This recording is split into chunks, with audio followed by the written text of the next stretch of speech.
เพิ่นฝากมาในจำนวนมา400 บาทเนาะเป็นเงินกีบเฮากับ400นี่ได้อยู่240,000พี่น้องเลยเนาะ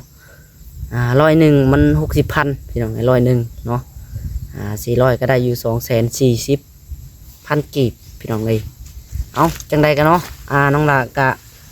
ทางโปรเต้เพิ่นให้น้องละ100พี่น้องเลยเนาะ100พี่น้องเลย100ก็สิได้อยู่60แต่มันมีใบติดกันพี่น้องเลยเดี๋ยวน้องละบ้านนั้นน้องละสิเปลี่ยนแล้วก็แบ่งให้กับทางน้องจอยนำพี่น้องเนาะจังไรกับทางน้องละขอขมุกขอบใจเด้อทางโปรเตียเนาะขอให้ทำเอาบัดนี้เดียวน้องละก็ได้สิมาขมุกขอบใจอีกได้พี่น้องเนาะ ขอบใจทางคุณแม่หลายๆเนาะที่ช่วยเหลือทางครอบครัวน้องละแล้วก็เบิ่งแยงตลอดมาพี่น้องเอ้ยทางแม่อยู่ทางต่างประเทศก็แหละพี่น้องเนาะที่ว่าเฮ็ดเรือนเด็ดซ่านในทางน้องละพี่น้องเลยแล้วก็มื้อนี้เพิ่นได้อันสิเฮ็ดคอกแบ่ทางน้องละอีกพี่น้องเอ้ยกองไม้ตั้งหากตัวนี้ไม้ตัวมันดีนี่ตัวมันงามนี่ตีสุดยอดแหละความงามเนาะสมัยเฮือน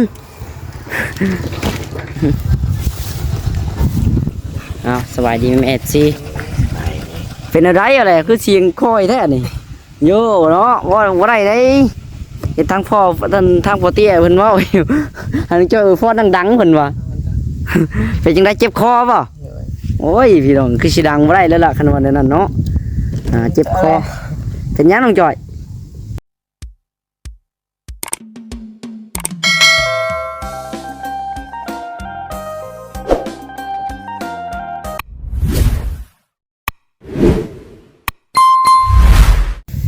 พี่น้องไงเนาะเปิดภาพในมื้อนี้พี่น้องเอ้ยโตหากะมาแต่เอาไม้พี่น้องเอ้ยหากะมาแต่เอาไม้อยู่บ้านปลาไหลพี่น้องเอ้ยทางน้องตัวทองกับบ่อทรงและกับบ่อดำกับล้างขนมาอยู่พี่น้องเนาะเอาจังใดกับพี่น้องเอ้ยเนาะโดยสบายดีและสวัสดีพ่อแม่พี่น้อง FC ที่หักแพงเบิร์ดสุกูสู่คนพี่น้องเอ้ยเบิร์ดสุมองสุบอลนะพี่น้องเนาะบอกว่าจะเป็นพี่น้องฝั่งไทยพี่น้องฝั่งลาวเนาะทางต่างประเทศพี่น้องเอ้ยกันยินดีต้อนรับทุกท่านเข้าสู่ซองน้องไซระอีกคือเก่าคือเดิมพี่น้องเนาะเพิ่มเติมมานี่พี่น้องเอ้ยมาอยู่ที่เฮือนซาน้องหลากคือเก่าเนาะทางพ่อเพิ่นก็ยังอยู่เฮือนผู้ใหญ่พี่น้องเอ้ยไว้จิถามเรื่องเล่าเป็นยังไงจังใดเนาะเป็นจังใดมันคือว่าเกิดพาขึ้นได้พี่น้องเรื่องของทางพ่อ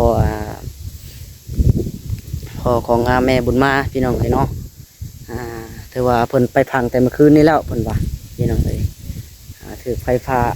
พายังกระทันหันเนาะแล้วก็มื้อนี้พี่น้องเลยเนาะน้องหลากสิมาถ่ายเบิ่งไม้เบิ่งตอกพี่น้องเลยที่ประทางบ่อจิตเพิ่นเอาเงินให้ทางน้องหลากกับพ่อในมื้อนั้นเนาะน้องหลากก็ได้ขึ้นไปเอาแล้วพี่น้องเลยขึ้นไปเอาไม้เมื่อกี้นี้แล้วก็เดี๋ยวมาลุ้นมาเบิ่งบรรยากาศการเฮ็ดเวียกเฮ็ดงานคือเก่าพี่น้องเลยสิได้ส่วนกันเฮ็ดคอกแบ่มื้อนี้เนาะ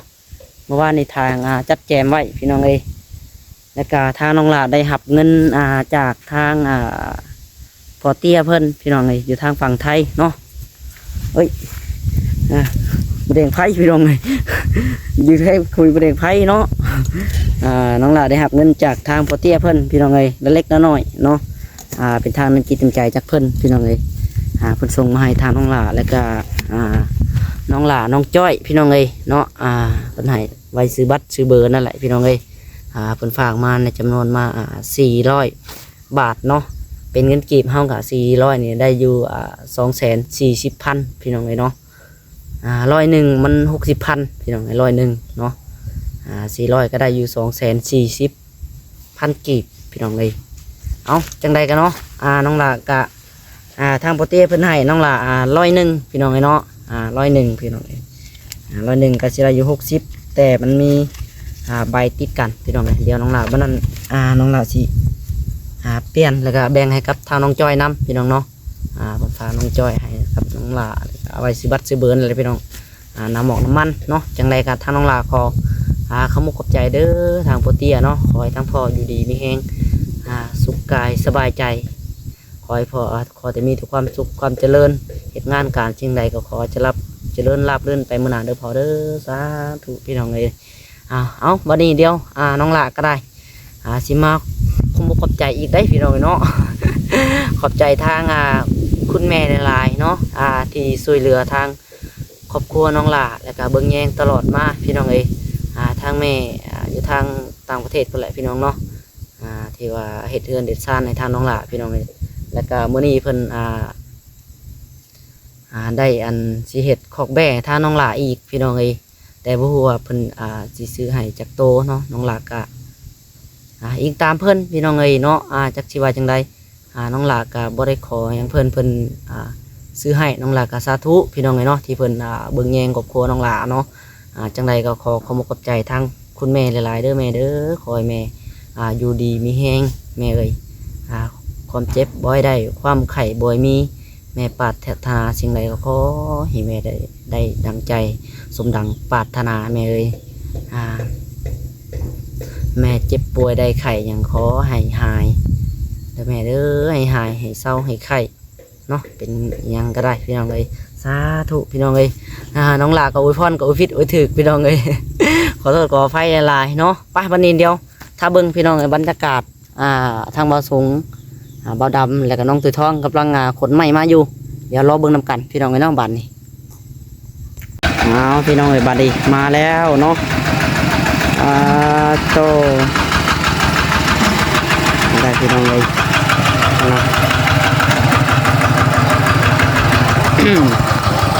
โค้งโค้งโค้งโค้ง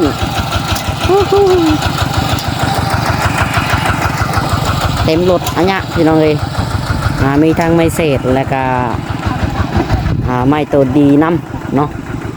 ซื้อมามื้อนี้แต่บุหัวสิพ่อบอกพ่อได้ละพี่น้องเลยเดี๋ยวเฮ็ดไปก่อนเนาะเฮ็ดได้สำไรก็เอาสำนั่นพี่น้องเลย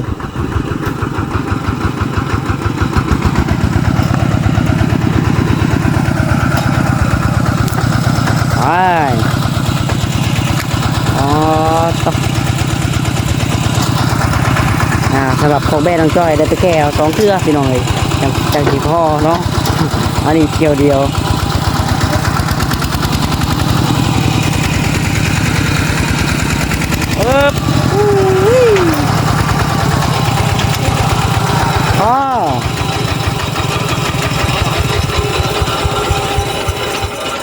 ไม่ยังถวยได้น้ำแดงบ่ สวัสดีบ่าวทรงสวัสดีน้องตุ้ยทองสวัสดีบ่าวดำน้ำเด้อสวัสดีโอ้ตู้แฝงได้มานี่คือเห็นมาบ้านมานี่มาพี่ว่ามานี่มาเรียกบ่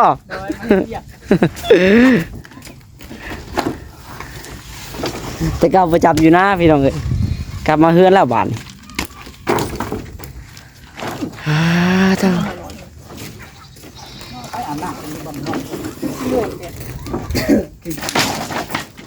จัดเฮ็ด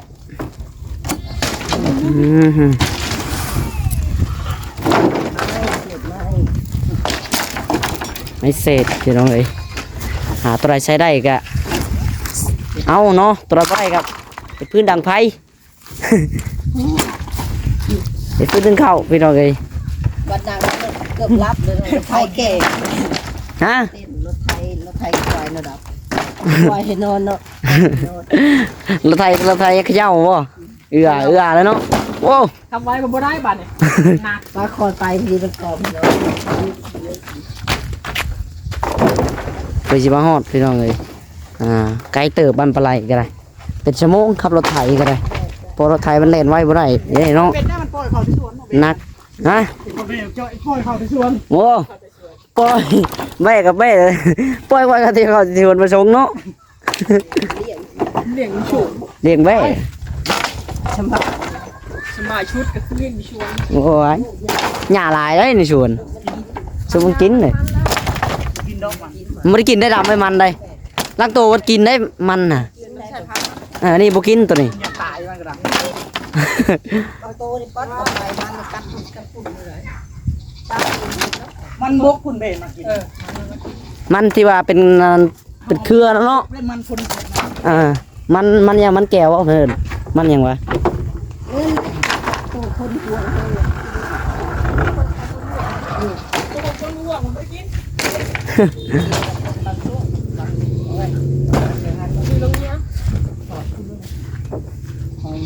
กองไม้ตั้งหากตัวนี้ไม่มันตัวมันดีนี่ตัวมันงามนี่ ตี สุดยอดแหละความงามเนาะสมัยเฮือน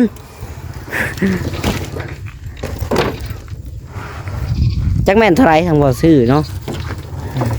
ไปถามทั้งพ่อพี่น้องทั้งพ่อบ่ได้ออกมานำไปซื้อไม้แล้วก็ไปคั่วอันหัวควายว่าอยู่เฮือนผู้เบิ่งกับเจ้าเฮ็ดอยู่ ไม่แล้ว ฮะ ไม่แล้ว จักแล้วคือสิแล้วว่าเห็นเขาเอาแปะเต็มอยู่พุ่น จักสิเพิ่นซื้ออันหัวควายน้ำไผว่า600,000ว่ะ นั่นเด้ ฮะ ผูกขาในบันเดืออะไร อ๋อคนตะบันเดือป่ะ เรามาจีบใหม่ได้บ่เอาก็ให้เอา ไม่ก็เอาติ เอาให้เอาคุณเราคุยเอาใหม่ เราเคยมาให้ตลอดติ เอาแล้วมีเนี่ย พวกแสนนั่นก็พ่อเอาอยู่ได้ล่ะพ่อเอาอยู่ได้ ไปคุบคุบ พวกว่าหัวควายน่ะพ่อเอาอยู่ ครับ10กิโลไปเลยผมว่า โอ้ 15หรือ20 สิ้นก็มีหลายนะมีแต่สิ้นพี่น้อง600,000ก็สิประมาณ1,000 บาทเนาะ1,000พี่น้อง พันเกือบพันเลยแล้ว1,000เนาะ 1,000ถ้า1,000ไล่พันรถ 100เนาะ เกือบ1,000เลยพี่น้องเอ้ย600,000เลย อยากจะเอา 1,000เลยง่ายเนาะ เกือบยังบินมากิโลเมตร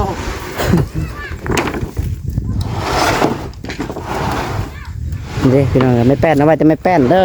กองคักๆงามนี่ไม่นี่สุดยอดเลยความงามเนาะ เขา เฮ็ดเอาซองก็บอกเถยทองอ๋อ อยากเขาแล้วเอา2 โอ้มันจะเป็นเที่ยงอะเนาะถ้าเด็ดยังเที่ยงไว้ดีเนาะโอ้ตุ๊พี่น้อง ไปเท่ดู กินข้าวไปแต่เช้า คือออกไปก็แต่เช้าเนาะกิโลไทยพี่น้องเลย ไปยังมีแดดเลยยัง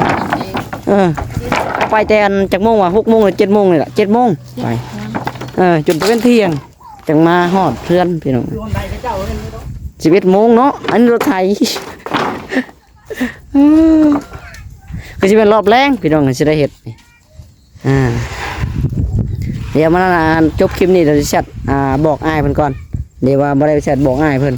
ทางบ่จิตเพิ่นไว้เพิ่นเริ่มเห็นแล้วแชทบอกก็จะเป็นตอนแรงพี่น้องหาก็มาแต่เอาไม้ คนไม่สมาบเรียนคาลี เลย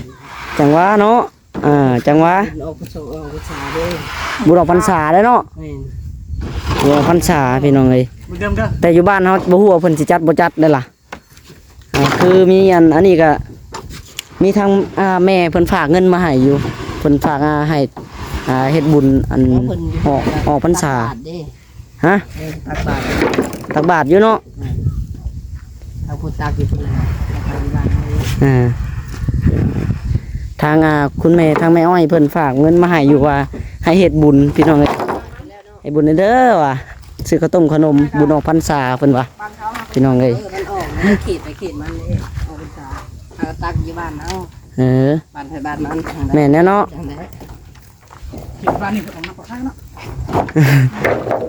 ต้นเติมนี่ดอกนำขาเนาะแต่เก่ามันตุ้มเด้อดำ ยังคนมาขอไปเห็ดขอไปเห็ดมันก็เลย โอ้คนน่ะเลี้ยงแบ่เพิ่นน่ะ สุพรรณน้ำเลยเลี้ยงเบกอ่ะไม่ได้ลูกไว้ มันจะได้รู้ไว้บ่ มันแบมันบ่เห็ดกับเจ้าเห็ดเอา โอ้อีพ่อเอาเข้า เอาบ่ได้ออกแล้ว ฮะ เอาก็ได้สิออกเอาใช้ฉากก่อน ทางพ่อบ่ ฉากแล้วว่านี่ แล้วเอาเขากินมากินพ่อ มีใช้ฉากเอาใช้ฉากกันใช้ฉาก เออ กินข้าวยังออกไปเอาสิครับ มันไม่จวดอย่างหน่อยจักตัวหนึ่งก็ยังดีสองโตก็ยังดี ใจมันดี จับตัวหนึงก็ยังดีเนาะคันจะได้เงินนะเนาะดำ ว่า มันจะบ่ได้เงินนะเนาะ บ่ได้เงินได้ บ่ดำผู้คนเราบ่ได้เงินจิเกี่ยวเลยวะ จงไว้ให้เพิ่นไปเถอะ บ่ดำบ่ต้องถ้วยบ่ส่งรอบหน้ารอบหน้า รอบนี้ให้ให้น้องจ้อยก่อนน้องจ้อยคนไว้ตัวเดียวก็ได้เงินแล้ววะ เอาโตเด้อเอาไว้ อาบน้ำเด้อ โตแน่จงไว้ให้น้องจ้อยเนาะบาดตัวสุดท้าย เดี๋ยวมันฉาก มา เธอดึงออกอันหนึง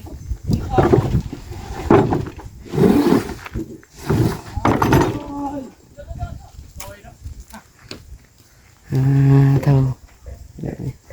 เอาเรียบร้อยนี่แหละพี่น้องเอ้ยแป้นกับอันจักแป้นว่าแป้นบ่ส่ง12บ่12แป้นเนาะแป้นพี่น้องนี่ ไป ไม่เส้นนี่จักโต รวมกันเบิด34ตัว 34ทั้งแป้นทั้งอันนี้เลย ทั้งแป้นทั้งไม้เส้น รวมหมด34โตพี่น้องเอ้ย30อันเนาะเท่า โอ้ไม่คักเนาะ คักงามได้ไหมได้งามทุกตัวเลยพี่น้องซื้อคักนี่สมัยเฮือนอยู่วะ เฮ้ยตายรถหนึ่งตัว โอ้โห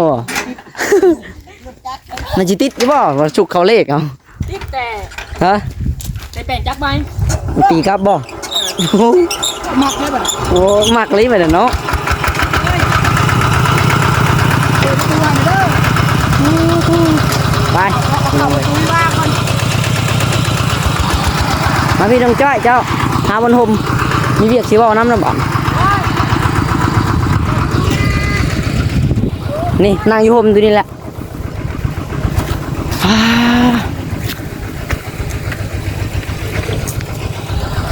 สุกออกล้อนี่บนนั่ง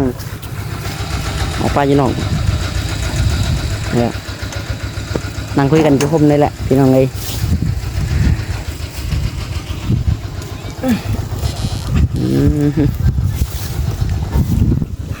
สบายดีแม่ซี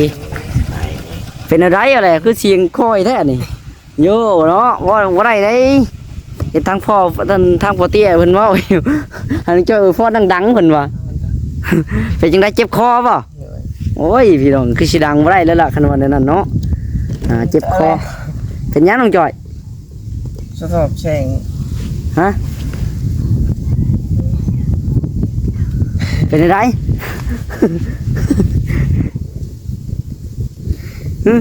ตอบแช่งมือตาไปเข็ม